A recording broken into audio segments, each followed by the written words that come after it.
Have you ever studied Milet Paola Bolaños Conde, Secar Montería 2020? 1. Have you ever been to Machu Picchu? 2. Have you ever played the guitar? 3. Have you ever sped over 1000 pinture hoods in a day?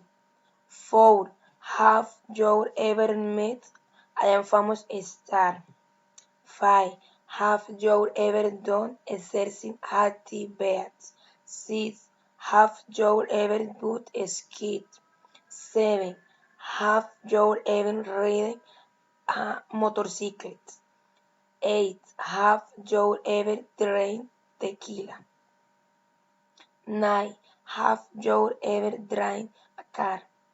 10. Have you ever seen Harry Potter?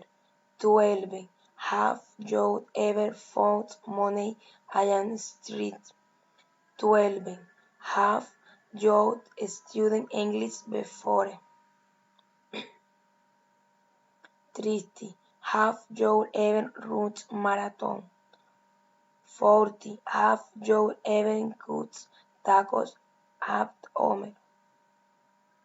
15. Have you ever working of 15 hours in your office?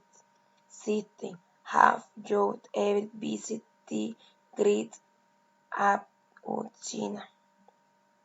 17. Have you have an iPhone before? 18. Have you ever played with dolphins? 19. Have you ever lost your wallet? 12.